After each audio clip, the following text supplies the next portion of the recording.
So at this point, what we need is an 18-year-long nap, but what we get is a party at my bro Trimalchio's place.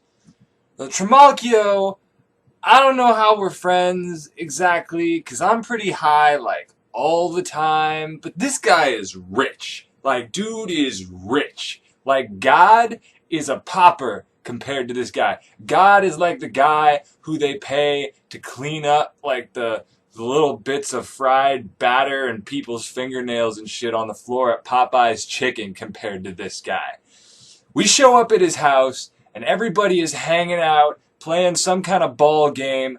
I don't really know what it is, because the only kind of ball game I play is with, like, dudes' actual balls. But this game looks pretty sweet, because what they're doing is they're running around, and they're kicking the balls around and throwing them at each other. But every time they drop them, they don't pick them up. No, because they got a dude with a whole bag full of balls, and not testicles, like actual balls, and he's just chucking them onto the green every time they drop one. They don't have to bend down and pick it up, so he keeps throwing the balls in. But that's not all, because there's another dude there with a chamber pot. Now, I'm so poor that I call what they call a chamber pot, I call a shit bowl. But chamber pot, this guy's got a chamber pot on a stick, so while everybody is running around and playing this ball game, he can run up behind them and stick this chamber pot under their business, and they can just shit in this bowl while they're playing this game, so they never have to stop. So as I show up, Trimalchio is shitting in this bowl while not stopping playing the ball game, and he's like, "Yo, dude, what's up? Come hang out in my house." And so he stops playing ball, and they're all getting ready to have a feast anyway. So they lead me inside, past all these ridiculous murals of Trimalchio, like solving world hunger and fucking the Pegasus and all this crazy shit. And we get into his banquet hall, and we sit down to eat. And what I did not realize is that this would be the meal that would ruin food for me. This guy does not understand the purpose of eating. The purpose of eating is to take hunger and turn it into not hunger. This guy's purpose of eating is to take hunger and turn it into existential horror. Like, he brings out this big old plate covered in different kinds of animal giblies to match every part of the horoscope. But it turns out we're not even supposed to eat that shit. That's just a plate that's a secret compartment under which they got even more shit. Like capons. I don't even know what capons are, but I sure as shit ate a bunch of them. And then he brings out this guy to carve them. And guess what? The guy who's carving this stuff, who you might call a carver, his name is Carver. So he's like, "Carver, carve her." And he thinks that's hilarious because, like, we're all wasted and we don't know what humor is anymore.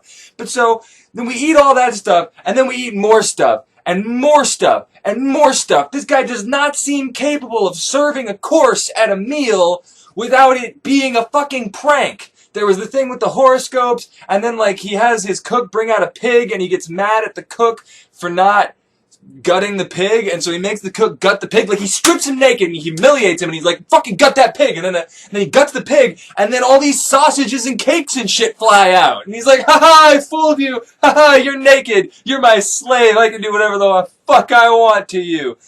And then he brings out some people to perform the Iliad, but then they're all doing it in Greek, and he realizes we can't speak Greek because we're fucking Romans, and so he explains the whole plot to us, and then everybody turns into food or something.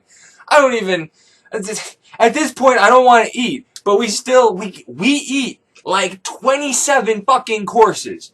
And the whole time, Trimalchio just keeps talking about how fucking great he is. Like, yeah, dude, I get it. Like, you're so great that the souvenirs that you give us at your thing are fully articulated partridges made out of dough full of the blood of the innocent or whatever, man. I don't care. You're just terrifying in so many ways.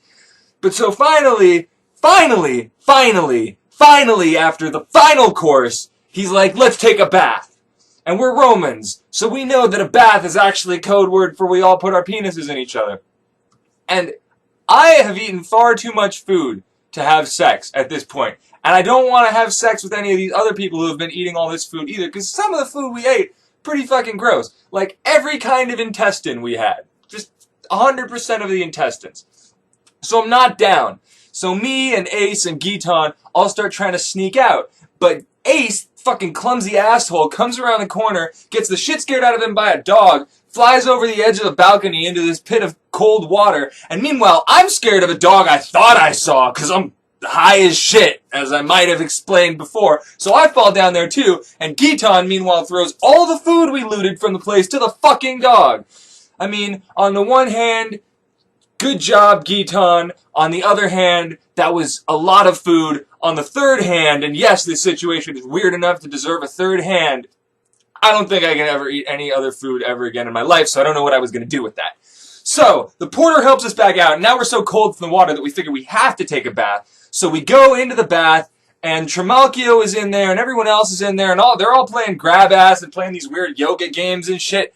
And he's talking about how great he is, and how he's going to free all his slaves when he dies. Like, great job, asshole, just free your slaves now, why don't you? If you're going to make a big fucking deal out of it.